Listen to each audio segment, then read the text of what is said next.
Welcome back to Her Birth, Her Story, where we share real, raw birth experiences. I am Brooke, your host, and today we are going to be talking with a stay-at-home mom of two precious babies from Central Ohio. I'm so excited to share her story. She's such a powerful example of what a redemptive birth can look like, even in the operating room. My guest, Lydia, experienced a redemptive C-section birth just by advocating for herself, her baby, educating herself on her options, and just being able to make informed choices that honored her and her baby. She is a strong believer that empowerment isn't just necessarily avoiding a C-section, but it's just about understanding your choices and feeling ownership. She's also a very passionate advocate for delayed breastfeeding. Her story just reminds us that informed, intentional C-section births are valid, powerful, and so worthy of being reclaimed. Let's hear from Lydia.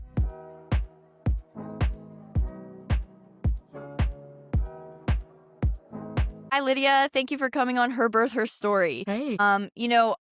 You had mentioned that you had some nursing background too before becoming a stay-at-home mom. How did that kind of shape any expectations or mindset that you had going into your pregnancies or your birth? I started as an LPN in 2018, got my RN in 2020, and I worked until I had my daughter in 2023. I work with adults and not children, and I used to joke at work, no, I don't do kids. I don't do women's health. It was a subject I struggled in nursing school, so it did not shape me. It scared me. Let's go ahead and just kind of start with your pregnancy journey. What did that journey kind of look like for you? So my husband and I struggled to conceive our first. For about 6 years, we had seeked medical help for probably 4 of those years. And the year we got pregnant, we started doing IUIs. So Nice. that's just intrauterine insemination. We did 4 rounds every single month, January, February, March, and April of 2022, and none of them took. And I will tell you, I applaud anyone who can take those hormones. And I know that IVF is even a bigger step. I was exhausted by it. It was doctor's appointments. I can't remember. I feel like it was 4 times a month at least, and procedures and this, that, the other. So we opted to wait. We actually went to meet with an office that specialized in infertility. That was the first time we had made that step. And he told us he wanted us to be pregnant in 6 months. And if we didn't hit that 6-month mark, he wanted IVF. At the time, Chad and I were 26, and we just felt like we were at a turning point in our careers, and it was not the time for us to do IVF. Funny enough, that conversation happened on a Sunday. Monday, I took a pregnancy test and was pregnant naturally with our daughter. Wow. That is Yes. amazing. So Wow. it's really, Yeah, that's crazy too. Just going through all of that stuff and then just getting pregnant naturally, praise God for that too, yes, because, it was an answered prayer. yes, and not having to go through the IVF because like you said, that is very extensive and it can be extremely exhausting too. And, you know, but Yes. can you kind of touch on maybe some of the emotions that you and maybe even your husband were kind of going through with this journey? A lot of disappointment. I am one who, I know that a lot of women who are struggling with infertility can't see that someone else is pregnant and be happy. Yeah. That's not how I felt. I always say you can feel 2 things at once, right? So I can be happy for one of my friends or family members who got pregnant, but then I can also be sad for us that it wasn't happening. More or less, I was just frustrated with our situation. Yeah. Why isn't this happening for us? I felt we have a decent marriage and I think we'd make good parents. And I couldn't see God's plan. And that's what was frustrating me. It's could you just tell me a little something, God? Give me a little hope. I love that. And I think that also speaks really to your character too, of just saying that you can feel 2 things at once. And so Yeah. what is one word of encouragement? Because unfortunately, there are many women who are trying to overcome this, and whatever method they are needing to take to overcome it, what is maybe a word of encouragement that you could share with them? The biggest thing for me was when we had went through the fourth round of IUIs, that fourth month, I was done. And I knew at that time I wasn't done trying. I was done for a minute. And I think that what you need to realize when you're going through infertility is that you are allowed to take a break. You are Yeah. allowed to say, okay, this month we're not doing it. We're going to take a breather. We're going to Yeah. just be married and Yeah. we're going to live our lives and not Mm. surround everything around infertility and when am I ovulating and how big were my eggs and how many eggs did I have? And Wow. it's just a lot. That is definitely some really good wisdom too. Obviously, I feel like that process could probably feel a little like lonely too. Oh, yeah. You can take a break. Pregnancy doesn't have to become your life to where you forget about your marriage, because that's very important, your spiritual walk too, and just your overall health of you too. Yes. So I am really excited to get into your first birth stories. I'm just going to let you go on your story uninterrupted. Okay. So I would say the biggest thing to know about me with this pregnancy is I have had high blood pressure since I was 18. I think I've been medicated. So going into that and going into a traditional OBGYN office, I have a red flag and they are scared of me. So no, not scared of me. They're just very cautious. Yes.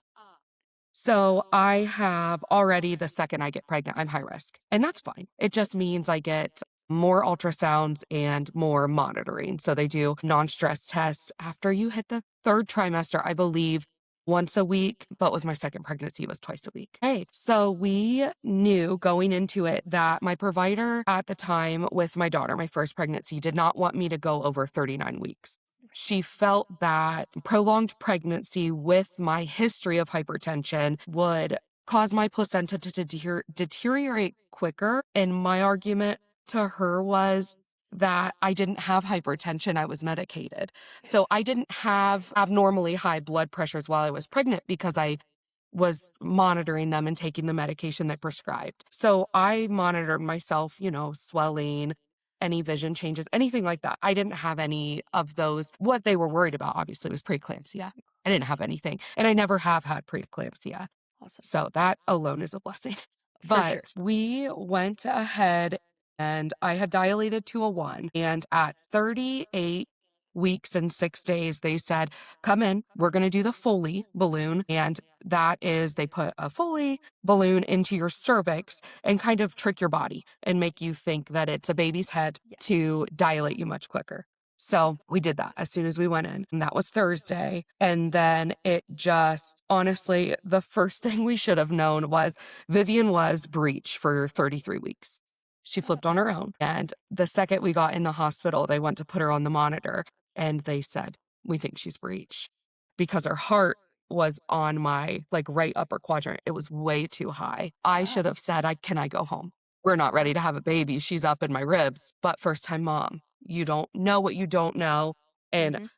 I didn't know what I didn't know. So Yeah. I went ahead and let them do the Foley bulb. At that time, I had taken a lot of classes online through Zoom, educating myself on breastfeeding, birth options, right? Yeah. I had intended to use nitrous and Oxide. not have an epidural. Yeah. So, or I think it's nitrous. I don't know. What's it called?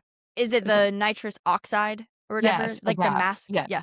Yep. So that was my plan going into it. That did not happen, which is fine. So Thursday, we had the Foley balloon placed. I had honestly quickly gotten it out, and the nurses kept telling me, you're going to want an epidural. You're going to want an epidural. I'm like, no, I'm okay right now. I promise that when I hit that point, I'll let you know. So everyone's doing great. The Foley comes out, which means I'm dilated to a 4. And that was kind of within a few hours. And that was pretty quick for me, who I felt like wasn't in labor. Yeah. So I'm like, okay, we're trying. So then they wanted the provider came in, I'm thinking midnight, and checked me, and I was still a 4. But the Foley bulb, the issue with that is it stretches it too much. It's fake. Then your cervix has a hard time then widening because it's been Gotcha. overstretched, but not Yeah. how it should have been. Gotcha. So then I was told I was a 4. They checked me again and then told me I was a 3. I'm like, no, wait, that doesn't work that way. So then I think at that point we started Pitocin and they had maxed me out very quickly and nothing was happening. I was feeling all the contractions. I didn't want an epidural at that time. And they kept telling me, oh, relax, relax. My frustration was I was relaxed. Nothing was wrong. I just didn't understand the process. I had the nurse come in and check my IV. Like, is the Pitocin actually infusing? You're telling me I should be writhing in pain, but I'm not. Can someone tell me what's going on? Yeah. Like, what's happening? So a lot of a blur for being in the hospital for 3 days in labor. I had ended up dilating to a 6. They had broken my water. Thursday we went in. Friday they broke my water.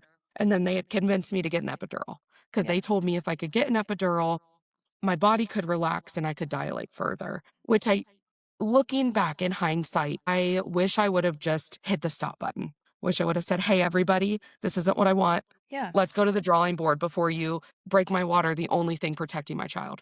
Yeah. So we went ahead and did not stop because I was scared and I didn't want to waste people's time because as a nurse, you know, you're a bad patient and it's like, okay, I don't want to be wasting everyone's time. My husband's off work. We're going to have this baby. And I'm still at that point. I can still have her vaginally. We've got this. Yeah. That did not happen. We ended up having to shut off Pitocin 3 times after being maxed out because she was not tolerating it. Her heart rate was dropping to 50 and we were like rotisserie chicken. They call it flying babies. They were doing flying babies on me. Nothing was working. She just wasn't coming down. So at Saturday morning at like 5 a.m., the nurse comes in and says, it's a C-section. And I just lost it because the decision for me was I getting an epidural or not? Not was I going to have a C-section. Yeah. So they came in and I had been, you know, in pain, awake, haven't eaten in 3 days. And then I'm losing it because this isn't the news I wanted. Yeah. But we get into OR, they get her out. And luckily I'd had the same nurse for about all 3 days.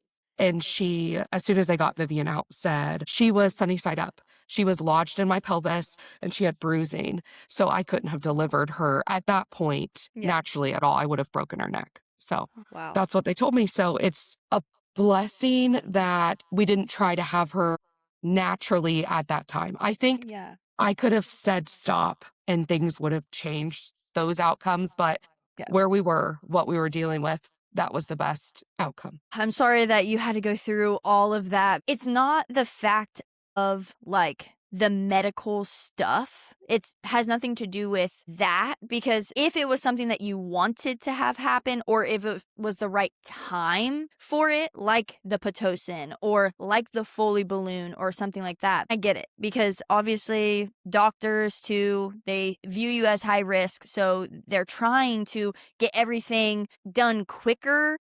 Yeah. Just because you're high risk. But also, if you're not presenting any of the signs, maybe just like wait a little bit too until you did present signs or something. But that just stinks, just all the things that you had to go through because birth already in itself is exhausting. And then you having to go through that for multiple days, ending in a C-section can be just really difficult. And I'm sure that probably puts like a toll on you or maybe even experiencing a little bit of trauma or like emotional heaviness or anything like that. I had a pretty rough time after Vivian and reflecting after you come out of the postpartum fog. Like I think she was a year old and I'm able to then reflect on my birth. I think it fed into a lot of my postpartum. I don't know what I had, whatever. Maybe depression could be the right word, but just I think it was a tailspin after that.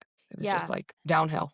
Yeah, no, for sure. How do you feel like this first birth and just all the things that you went through, how do you think that shaped your mindset as you prepared for your second? You know, we weren't trying to get pregnant with my second. That was a shock in itself. And all I can say is I knew I wasn't doing that again. Like I joke, but literally ask anyone. I wasn't doing that again. For sure.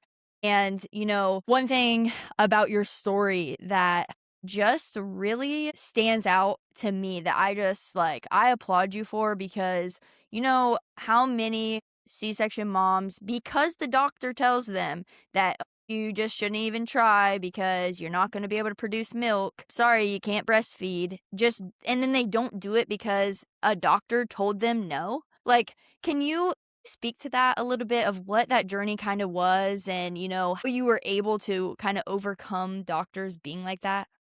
Actually, it was a nurse for me, and I had been through enough. I hadn't slept in 4 days. My daughter had bruising. She was jaundiced. I'm trying to breastfeed. I'm in pretty decent amount of pain, right? I'd labored for 36 hours. I have an incision. I'm trying to breastfeed. That's not comfortable for anyone. And they kept trying to check Vivian's blood sugar, which I understand she was small. And she kept trying to force me to give formula. And I just was postpartum, but I kicked her out of the room. I Yeah. said, we're done. You can find a different nurse or whatever needs to happen. I will try to supplement with the formula if you would like me to. But she threatened to take her to the NICU and put an IV in her head. And I just felt like I had been up there for 4 days at this point. As a nurse, what I've been through, it was my breaking point. So at that point, I am stubborn. I'm going to breastfeed my child. It's going to Yes. happen. And I love that. And, one thing that I just think is so encouraging too is that you stood up for yourself, especially as a first time mom. I sometimes think that that is really hard. And that's why a lot of times, like moms, first time moms that go in, not all hospitals, because I'm not going to speak for all, but sometimes they just really take advantage of that and they make Yes. everything seem so urgent. And if you don't do this, then Yes. something's going to happen. And, that's why for me, I just push education, even Yes. pros and cons to everything. Don't just And trust. question everything. Yes. Don't just trust a doctor just because they're a professional, because they're also viewing you as a patient. They're not viewing you as a mom who is trying to do the best for herself and her kid that she Mhm. has. And your mother intuition is a real thing. Yes. And I love that you advocated for yourself. And, sometimes that is kicking people off of your birth team. Hmm. Like, and you're allowed to do that because they work for you. They're taking care of you. And I love that you stood up for yourself. And how did you navigate that? How committed did you have to be? And, was it right away you were able to breastfeed, or did it take a little bit of time that you had to push through? No, it was actually a really, really tricky time. And to be honest with you, it would have been a lot easier to not. But so as a lot of people know, when you have a C-section, I don't know what it would be. Your placenta to brain does not talk. So your body does not know that you birthed a child. So you have to like tell your body basically like, hey, milk, it's time to come in. So it takes me about 5 days to get milk in, which is too long when I have 6-pound babies. Yeah. So I had to end up triple feeding, and that is a lot of work. It's Yeah. breastfeeding for 20 minutes, pumping for 15 minutes, and then bottle feeding to top them off. And then you have to do that every 2 hours. So you're only sleeping 30 minutes until your milk comes in. So for probably 2 weeks, I triple fed Vivian. But she was a special situation. We got discharged from the hospital and she ended up having pretty severe jaundice. So we had to go back to Nationwide Children's for 24 hours. And I will tell you, props to that nurse, because she is the one who said, if you want to breastfeed, here is a breast pump and we are going to figure this out. And as a nurse, I know that Yes. that was not her job. I was not her patient. My daughter Yeah. was. And Yeah. so I applaud her because I don't think she was being a good nurse. Honestly, I think she was being a good mom. She Yes. knew what I wanted. Yeah. Yes. Shout out to her because Literally. She was amazing. yes, that is a woman's woman right there. Yeah, she's a girl's girl. I love that because, Yeah.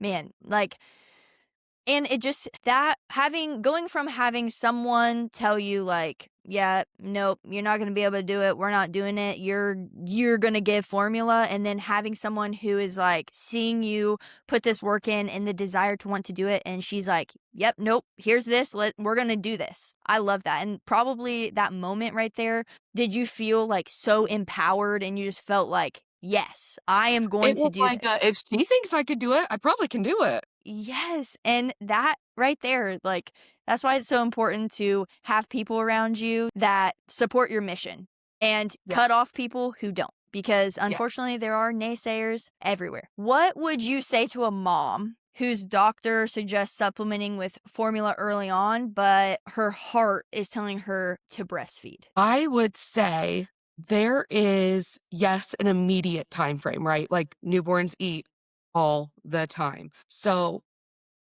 okay, with you saying that, where's my lactation consultant order, right? Like, let's see a lactation consultant because they're an expert in the field. So, let's talk to lactation. And then I would always recommend, I know that this is so huge, and I know that it is something big that people hear it and they don't want to do it. But triple feeding is why I have been able to breastfeed both of my children. That is the only way that they have been able to eat and grow in the first couple weeks. And I have been able to then transfer them back to the breast and breastfeed them. That is awesome. Yeah, so you said that the triple feeding looks like you breastfeed for 20 20 minutes. Yep. and Then you then pump pump. for 15. And then you give the pumped milk to the baby in a bottle. Now, I know a lot of people don't like the bottle in a newborn, and I understand that. I am lucky. It's never been an issue for us. Awesome. So I can only speak on my own experience. Each mom can obviously decide what they want, and every kid is different, I feel like, too, Yes. because like my first one took a bottle. My second one did not take a bottle too. Same. And so it's just each kid's different, each mom's different. But I do think that that is really good practical steps for maybe a C-section mom who's kind of going through that. And, you know, just hearing you just speak some positivity and encouragement into them, I think that that speaks volumes and will, you know, really empower them. I'm going to let you go ahead and talk about your second. Okay, so number 2, I was pregnant, I think 15 months postpartum. So I felt like I'd crossed that line where they weren't going to yell at me that I got pregnant too soon with a C-section because they did tell me not to get pregnant for 12 months. So I'm like, uh-oh, I'm going to be in trouble. So I had initially started, and same concerns, high risk, hypertension. So I had started back with the same OBGYN office that I'd had my daughter with. And honestly, I felt so empowered this time because I had had time to reflect. And I knew if I would have said stop 3 or 4 different times, maybe the birth experience would have been different with my daughter. So I felt empowered this time, and I don't think that that meshed well with this office.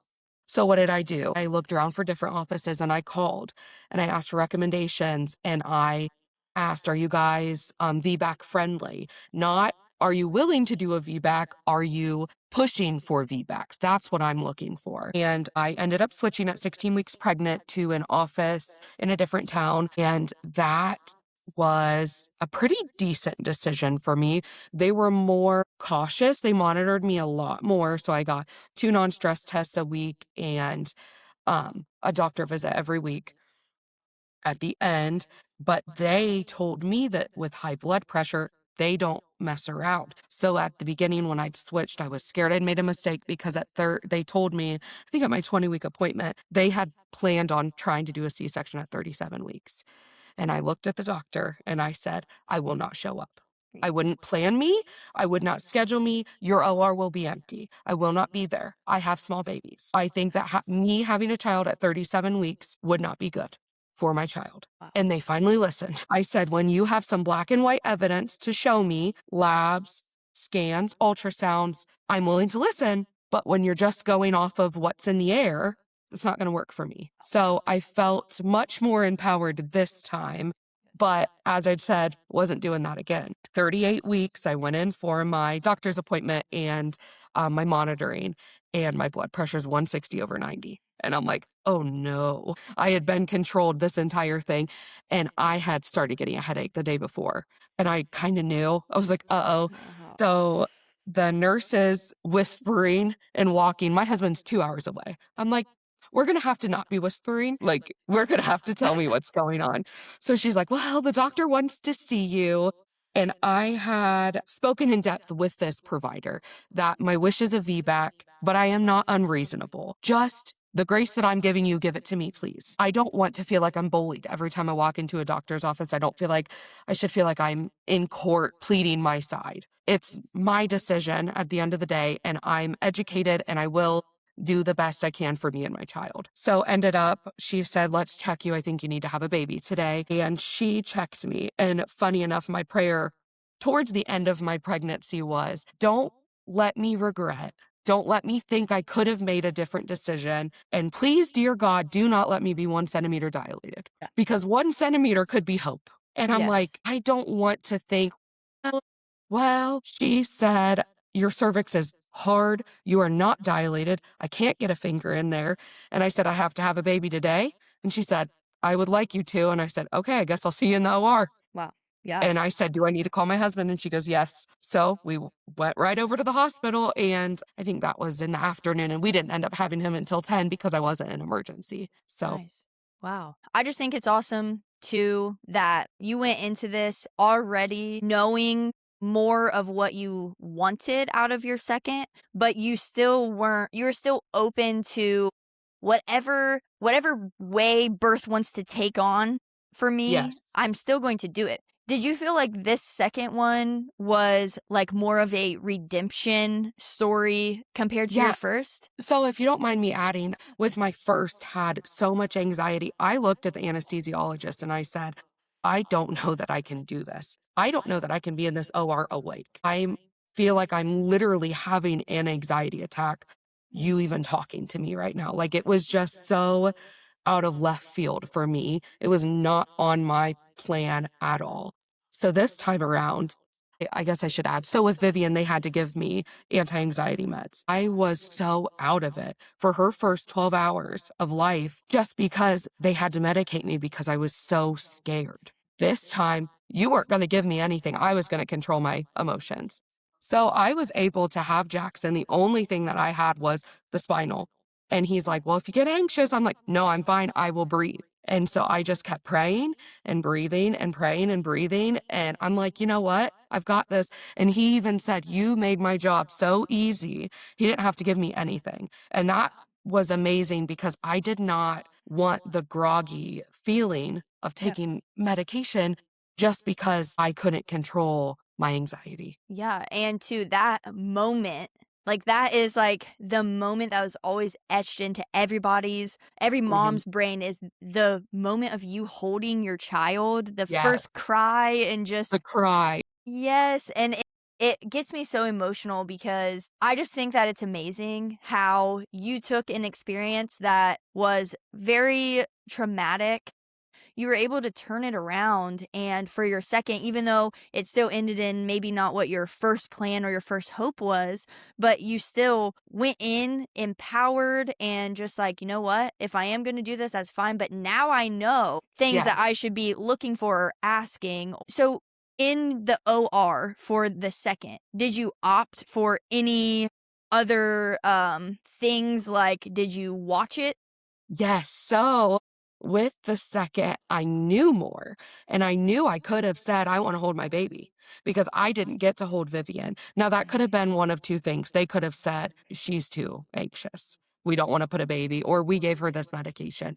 We can't put a baby on her chest. So I went through all of that labor. They burritoed up my baby and gave her to my husband. I'm Oh like, man. give me my baby. With Jackson, I knew I was allowed to hold him, and I was able to hold him for 45 minutes while they finished my surgery. They laid him on my chest. I was the first one to touch him, and it was awesome. If the doctors are in your room, you have their attention. So ask what questions you want. I wanted to know, what does pain management look like afterwards? What bandage are we going to put on my incision? What's aftercare look like? I don't want to be trying to find these things out while I'm trying to navigate. I know what triple feeding looks like. I assumed I'd have to do it again. So I made sure I knew to a T what they were going to be doing to me and if I was okay with it or not. I made the doctor, we went through everything and I said, yes, no, I'd prefer not, but if you needed to, sure. Like, Yeah. that's just, I felt very empowered this time. Yeah, and that's amazing. What were some of the key decisions like ahead of time that felt more empowering or peaceful or that just aligned with like your views a little bit more? I knew this time that I could say stop. I knew that this time, if I didn't want, I mean, just like I'd said, like if I didn't want to show up, they can schedule me all day long. I don't have to go there. I'm not going to neglect my pregnancy. I'm not going to neglect my child. But if I wholeheartedly in my chest believe I should have not had a baby at 37 weeks, I wasn't going to go. When at 38 weeks, they said, yes, it's go. I said, yeah, it's probably go. We went along with the plan. But it was just, I knew that I had power in my words. I knew that I was the one who ultimately was making the decisions. I feel like that gives a lot of moms a little bit more freedom to know that if you birth in a hospital, or even if you birth at home too, wherever you birth, just remember that you are the ultimate say in what happens. You need to be an advocate for yourself. And in our conversation before this, you had kind of mentioned about your husband to being kind of your biggest strength or supporter in the second. What did his support kind of look like from the first to the second that felt it be more empowering? So the first go round, I think we were both just scared. Frankly, we had no clue what to expect. And I know when it comes to medical stuff, sometimes Chad kind of leans on me because of my nursing background. Like, Yeah. hey, what should I expect here? Or when do I call? Or what do I do? And I didn't have any advice. I had no clue. I Yeah. didn't even go down that rabbit hole, I guess you could say, because I Yeah. didn't think it was going to happen for me. But the second time, they bring them into the OR after you are prepped and ready. And he just sat down and held my hand and just kept saying, it's okay.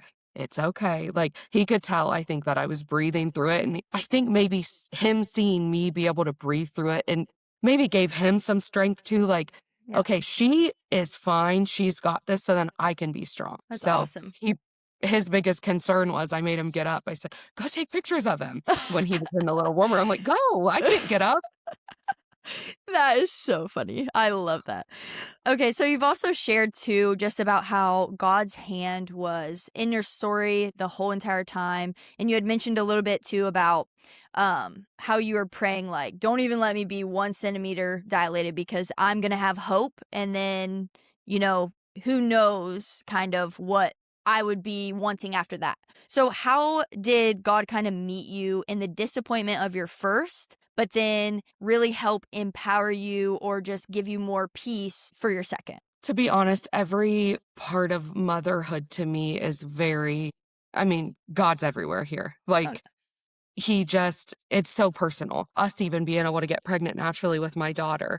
And then, mhm. yeah, maybe my birth wasn't what it should have been, but she is still the biggest blessing that honestly, if you speak to a doctor, we shouldn't have, right? Yeah. And Yeah. so then to get pregnant, I had one cycle in between my kids and I got pregnant. What That in the is world? crazy. Yeah. And then have Jackson, and it was a good C-section. And honestly, it's exactly what I prayed for. Like, just don't let me have the hope. Don't let me be 1 centimeter. I don't want the regret. And honestly, God will take what you give him. And I said, take it. I don't want to beat myself up. I don't want the guilt. So if it's not going to go well and it's not going to end well, or well, I should say, if I'm going to be in labor for 36 hours and end up in a Yeah. C-section, why don't we just go to the OR? Why don't we Yeah. just start there? And Yeah. God really answered my prayers, and I'm very grateful. Yeah, that's awesome.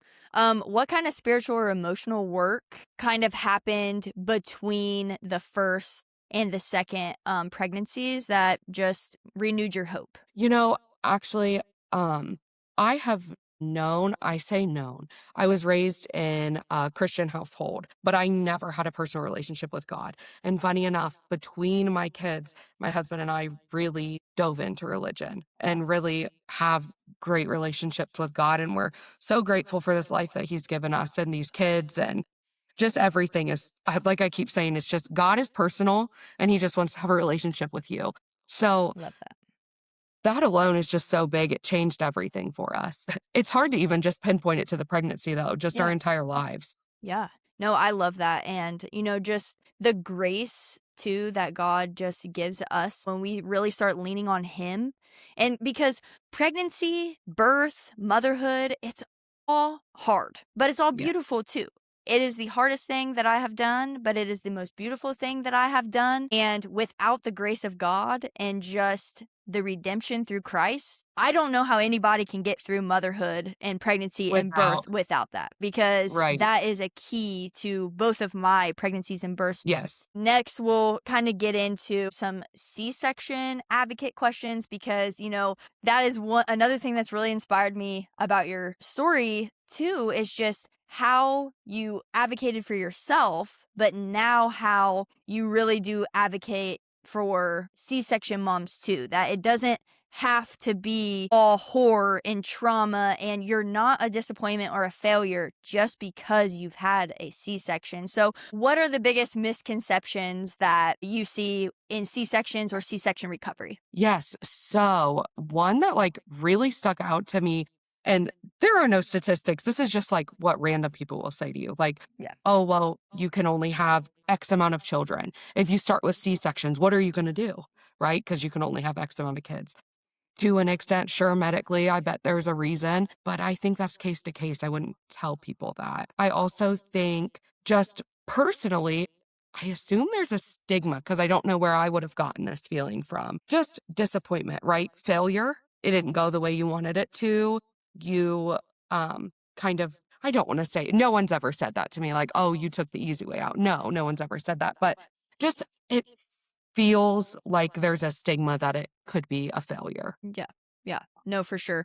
And that's another reason too why I love that you're an advocate for C-section moms. So for moms who wanted a vaginal birth, just kind of how you were kind of preparing for that too, but ended up in a C-section, what would you say to just help them feel seen, heard, or maybe empowered through that? After we had talked, I kind of went over what we discussed with my husband. And I'm like trying to reflect back on my first birth and where do I think that, okay, that happened. Where do I feel like someone could have supported me in that?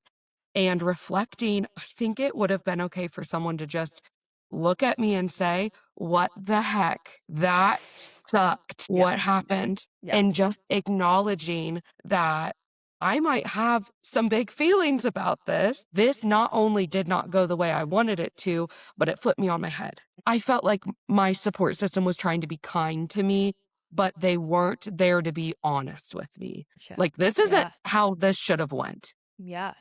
And I think That's that could good. have helped me a little bit accept this did suck. Other people can see that this sucked. Let's move on. You had an experience that you weren't really expecting and you did have some trauma from that. You still needed support and you needed somebody to just let you feel the feels, get out the emotions too, because your story still matters. Right. And a lot of times in the birth world, it's either one way or the other, and there's no like bridging of the two, if that makes sense. Right. But what were the biggest ways that you advocated for yourself the second time? And then what would you tell moms about advocating for themselves during a C-section? I would say a couple big things is that I knew with my second that when the doctor is performing a C-section, they can visualize the scar. They can visualize your uterus. They can tell you what they're working with, what they're seeing, how your scarring looks. So I told my doctor beforehand, I said, I don't know if we want more children or not. What I want to know is when you're in there, what do you see? How does it look? And would you recommend professionally we do or do not have more kids? And that, I think a lot of people don't know that doctors will do that for you. Wow. She brought me back to my room and said, looks great. Wouldn't have another one for 12 months or wouldn't get pregnant for 12 months, but you're good. You can definitely have more kids. Oh. So that felt, because of, like I'd said, people will say, oh, you could only have X amount of children. For me, I just had to rest my own mind. So I just asked the questions that I knew would make me sleep well at night. And I don't want to say I didn't really care, but at that time, I was the most important person in the room. Yeah. So I needed to make sure that I was resting assured Yeah. with my decisions. Yeah. No, that's awesome. I'm sure that there's probably a lot of moms that don't really realize that they can do that too. And that's still advocating for yourself and just being proactive. So what are a few key takeaways that you just want other C-section moms to hear from your story, especially about like loving and embracing their births? I would say I know that it can be a little bit scary. And I know that going into the OR alone, if you don't have an epidural yet, is also very scary. But just if there's anyone on your team that you're not comfortable with, see if you can swap them out. The first time around in my C section, it was a little bit more fast paced because I had been in labor. I had gotten a fever. We were working to get the baby out. Second time around, it was more, I hate to use the word elective, but I mean, that was our decision that we were going to get the baby out and we were going to have a C-section. So I guess elective. So I panicked for just the smallest moment. And the nurse in that OR, I was alone. It was just me, her, and the anesthesiologist, grabbed my hand and said, "No, we're okay." She saw it. She read my face. Wow. And props to her. That is a good dang nurse. She That said, is. "No, we are not scared. You have done this before." And like she just talked me off the ledge for like 2 minutes. Boom, I'm clean. Chad's in there and we have a baby. So that was Wow. amazing. Wow.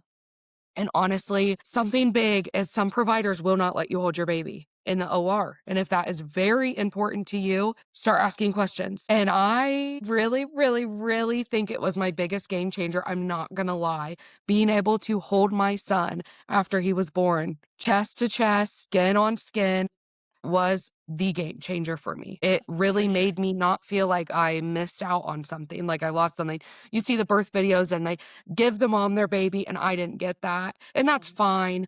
But the second time around, I did. And that's worth making sure your provider will allow you to do that. That's awesome. Because that moment too just feels like not that kids are a trophy, but it just feels like all of the pregnancy, all of the things that you went through, the labor, all of that. There's just this reward, this miracle on your chest that you're Yes. just like, wow, I went through all of that for this precious being on me. And, I'm sorry that you didn't get to do that with your first because it really is such a special moment. If you aren't like, hey, I don't want all the interventions right away. I want the baby on my chest right away. Sometimes they just go off and are like cleaning them, putting hats Yes. on them, weighing them, doing all these things when it's not necessary. That's the other thing I will say too about C-sections is do not let them tell you, and I don't mean to sound so strict, I didn't want my kids bathed for the first 24 hours. I wanted to touch my children. I had to have C-sections. There is some things you're not going to take from me. There are things that you are allowed to take from me. That was not one. And with Vivian, I had not even been able to hold her. They're finishing up my procedure, and the nurse tried to take her to bath her. And I said, "No, sorry." They promised me that she could ride back on my chest to my hospital room. She's not leaving my sight. I haven't even gotten to touch her. I want people to know that even though you are in the OR and you might think that things have to be one way, speak up because they really don't. You Wow. can delay bath, you can delay certain things, even in a C section. That is so empowering, especially to, C-section moms or even moms who weren't planning a C-section but still have it, that you still have a voice even if you have to have a C-section. You still Yes. have that opportunity that you should take for sure. Ask questions. That has been like a big theme that I have been kind of getting from your stories too is like one, advocate for yourself because your voice matters. And then two, ask the questions. Even if there's no question that is too silly at all. Even if they make you feel silly, if they make you feel silly for asking a question, find a new provider. Yeah, that's probably the Literally. key point here. Yeah. Yeah.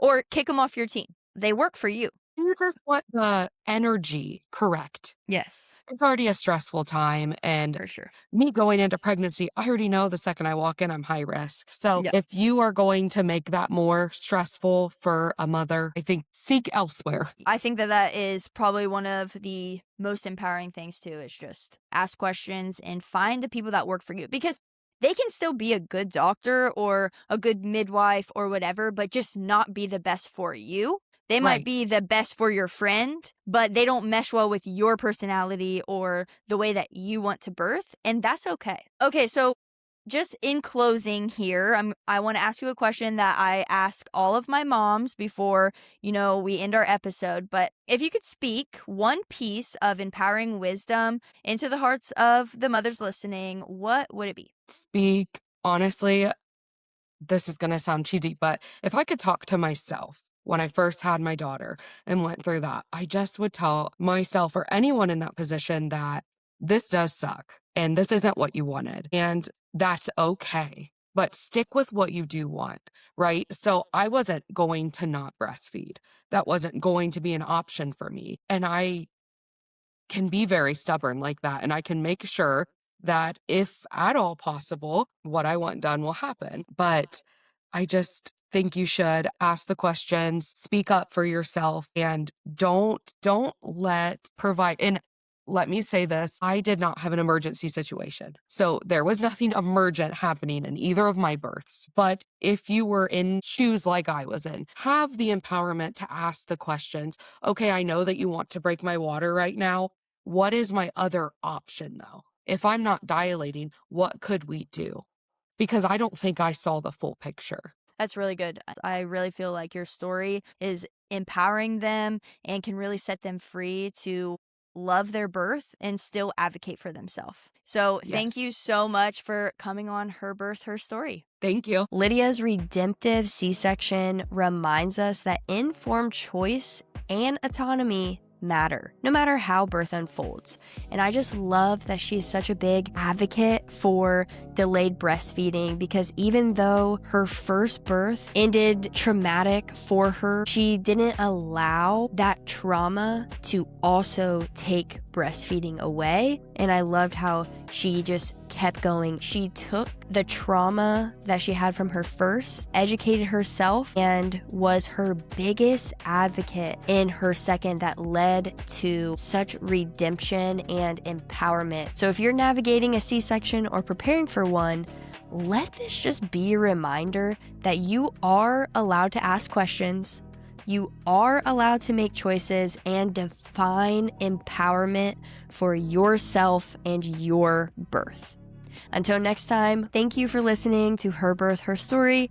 If today's episode resonated with you, please share it with a mama who needs to hear it. And don't forget to follow, like, rate, subscribe, and review the show. It helps these stories reach more women. Remember, no matter where or how you give birth, this is your body, your baby, and your birth. We are reclaiming birth, one story at a time.